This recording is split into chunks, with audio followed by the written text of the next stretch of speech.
Amor incondicional. Sacrifici. Canvio. Aprenentatge. I esperança. How women construct the identity and category of mother and motherhood? When do they recognize themselves as mothers and start to build their identity as a mother? What are the common expressions, words, ideas, categories, qualities that women conceive in thinking about motherhood and why? In other words, what makes a mother? Is it pregnancy, deliver a baby, are breastfeed or nursing skills? How is this construction affected by motherhood understood as an expression of womanhood? How is articulated the woman-mother conception? What are the implications of these dualities from the feminist studies? As identity comes with experience, the theory we present will be supported by the personal stories shared by women from Barcelona among 25 and 35 years old. What did they answer to these questions and how are experimenting their lives after maternity from a woman identity?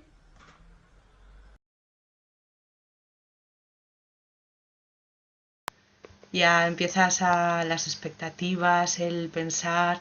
Además, por lo menos en mí, el primer mes fue de pensar, buscar y hacerte un montón de ideas, de planes, de miedos. O sea, yo ya estaba en modo madre absoluto. Tot. Preparar el menjar, canviar els bolquers, cantar cançons, explicar un conte, jugar, sortir al carrer... Infinites, hi ha moltes activitats. Parlar... In relation with the theoric approach about maternity, Giddens underlined that identity is not hosted in the behavior nor in the reactions from the others, even though its importance. Identity is located in the capability to keep up a particular narrative. In Beck's reflexivity theory, the body is essential for mother's reflexibility during the construction processes and corporal control too. Thus, the body becomes an expression of election, changes and choices. In this manner, body experience during pregnancy and the self-reflexive project amongst mothers raises a relative body control. La cura que tens per ell, no? Les 24 hores al dia, a l'estar pendent d'ell tota l'estona. Però quan dic renunciar no ho dic d'una manera negativa, sinó que jo he deixat de fer la meva vida per poder fer la meva vida amb les meves filles. In Bauman's liquid modernity, the post-traditional order has not the security about the traditions and habits than before, creating liquid identities. Although the speeches on maternity reflects an inalienable and solid identities, challenging Bauman's liquidity. En quin moment vas considerar que eres mare o et vas sentir mare? Quan començava a estar embarassada. Sí. Sí, ja durant l'embaràs ja començava a sentir-me mare. Perquè jo he deixat d'estudiar, no treballo ara, perquè clar, la gestació ha estat dintre meu i jo he canviat físicament, he canviat a nivell hormonal, ara estic donant el pit i això fa que sigui imprescindible que estigui amb ella, llavors no puc sortir molta estona sense la Bruna i no té res a veure com ho visc jo i com ho viu el Víctor. Beyond identity, Mariluz Esteban pointed out that maternity has a social and biological sphere which is articulated in between culture and ideology. In consequence, maternity is also a social and cultural construction. This construction is based on a biological fact that made possible a naturalization of maternity roles and motherhood imaginarium as untouchable. The idea of the maternal instinct is a reflection of this naturalization of the mother's identity.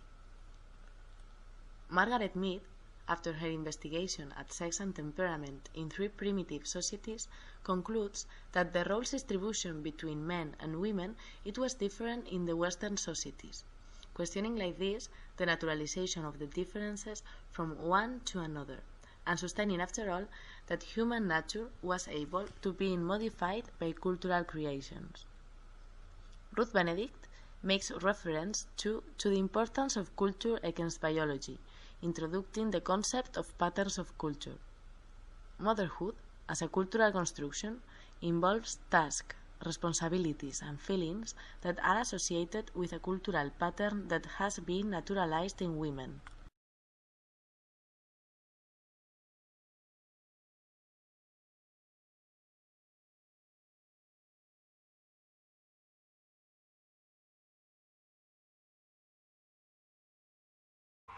És una feina que implica renunciar a la llibertat pròpia i personal de les persones, no? I de les dones especialment. Però no vist d'una manera negativa, no? Sinó que en el moment en què ets mare deixes de banda unes coses, no? Per poder dedicar-te a la criança dels teus fills. Ha sigut difícil, no està sent gens fàcil. Està sent molt complicat, ens estem trobant amb moltes dificultats. Tot és molt bonic, tot aquest aprenentatge, totes aquestes vivències, estem coneixent molta gent, però ens està consumint per dins. Is maternity itself an oppression for other women, especially for those who decide not to have children? Could it be a form of discrimination, depending on the other axes in women's life? And does maternity involve a lack of opportunity? Does maternity concern social, cultural, and even economic position? It seems that the current social system reinforces the vulnerability through, for example, a ridiculous maternity or paternity leave. Hola, soy tu amiga de la infancia y como un día te encuentre por la calle y me digas que no has sido madre, voy a tener que pensar que hay algo en ti que no va bien. ¡Ay, Carmelilla! ¡Ay, qué... Hola, soy tu jefa y como me entere de que eres madre te voy a poner unos horarios que te vas a cagar. Porque a ver si yo he tenido que elegir entre el trabajo y la familia, a ver por qué tú ibas a tenerlo todo. Yuval Davis' texts underline how important intersectionality is in gender and human rights studies. In the experience of motherhood, we need to incorporate it too. We know each individual experience is different, but how different can be depending on gender, working class, social status, or even race in case of maternity? As we have seen, maternity is probably one of the most socially and politically naturalized experiences in woman's life, and there is a clear imaginarium about good mothering behavior and skills should be. In doing that, boundaries are constructed and ready to exclude difference. The myth of the maternal ideal, ascribed in intersubjectivity as a social structure, works in an unconscious level, excluding and blaming those who cannot or don't want to act using this ideal. What happens when the prescriptions and values that comes with maternity are avoided? What happens when the experience is not what the mother expected? Even though it's common to talk about man-woman equality, we must underline that the woman-mother duality is still hard-rooted. This institution refuses to be challenged and even a contrary discourse because of its wide acceptance. Women want to be mothers, and being mother is something good and desirable. In society, the bad mother socially constructed idea is the mirror for a good mothering. Beatriz Gimeno claims that being a bad mother is also a positive way to experience maternity, taking different paths instead of what should be. Even so, the most prohibited question seems to be becoming a mother and regret about it. This confession would suppose breaking one taboo linked to the good mother stereotype. Brigitte Basayo opens a new possibility attending to the identity of mother, having children without being in consequence a mother as a social role. She purposed to give up the category of being a mother as a daily life practice. In using I have children instead of I'm a mother, we move from a subjective category mother, where the center of identity is maternity, to a personal life experience more liquid one. Maternity is a set where not only the biological and the social are linked up, the personal level, the cultural, juridical, symbolic and emotional are involved too. Maternity is from the procreation to the pregnancy, the childbirth and the breastfeeding, the nursing, education and feelings to the offspring. But maternity is also the woman's story, their lives and their memories. Maternity means present, future and past. In searching commonalities in their speeches, we found out that maternity is, above all, one experience that leaves a mark in the subject, something that identifies, although the difference among the woman-mother life stories, their communitas with similar feelings and events, but always from their own particular narrative.